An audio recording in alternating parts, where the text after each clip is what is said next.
গাছের মাঝামাঝি কাঁচি দিয়ে কাটা হয় বাকল, তা দিয়ে বের হয় সাদা কষ, পাত্রে জমা হয় ফোটায় ফোটায়, পরে সেগুলো সংগ্রহ করে নানা পদ্ধতিতে উৎপাদন হয় রাবার। রাবার বাগানের চিত্র এটি। গত এক যুগ আগেও হবিগঞ্জ ছিল রাবার উৎপাদনে দেশের অন্যতম জেলা, কিন্তু আন্তর্জাতিক বাজারে রাবারের মূল্য কমে যাওয়ায় অনেকটাই ধস নেমেছে এ শিল্পে।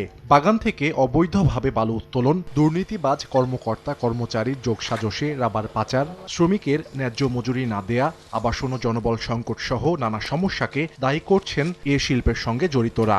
একটা রাবার বাগানের একটা গাছের মেয়াদ হয়েছে আপনার 30 বছর, ওভার হয়ে গেছে। এই কারণে মনে করেন রাবার বাগানে গাছে আগে যেগুলা কষ দিত, বেশি বেশি কষ দিত, এখন মনে করেন ওই রকম কষ দেয় না। কিছু কিছু কষ আপনার এই নির্দিষ্ট সেন্টার যেগুলো ট্র্যাক্টর দ্বারা কারখানায় নেওয়া হয়, আর কিছু কিছু এলাকায় কষ কারখানা দ্বারা কাছে হওয়াতে এগুলা আমরাই বহন করে নিয়ে কারখানাতে দিয়ে আসি। ফিল্ড থেকে টেপাররা কষ আনে, ফ্যাক্টরিতে আনার পরে আমরা টাঙ্কিতে সিট বসাই, পরের দিন আমরা রুলিং করিয়া একদিন 6 ঘন্টা শুকানোর পরের দিন ঢুকাই। আমরা কাজ করিয়া আমরা তো পড়তায় গিরে না, সংসার নিয়ে চলতে পারি না, বাচ্চা কাচ্চা নিয়ে চলতে পারি না।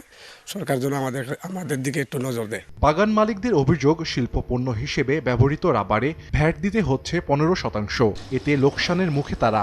বেশিরভাগ গাছের বয়সে 32 বছর হয়ে যাওয়াতে আমরা উৎপাদনটা তুলনামূলকভাবে কম পাচ্ছি। প্রায় 440 একর পুনর্বাসন বাগান, যেটাকে নতুন বাগান বলা হয়, এটার সিজন কাজ সম্পন্ন হয়েছে। 2027 সালে আমরা প্রায় 100 একর বাগানের ট্যাপিং কার্যক্রম নতুনভাবে শুরু করতে পারবো। তাতে আমাদের উৎপাদন অধিকাংশ হারে আবার তো বৃদ্ধি পাবে। জেলায় উৎপাদন উপযোগী সরকারি রাবার বাগান 2টি আর ব্যক্তি মালিকানাধীন বাগান 7টি। এসব বাগানে কাজ করছেন হাজারের বেশি শ্রমিক। সময় সংবাদ, হবিগঞ্জ।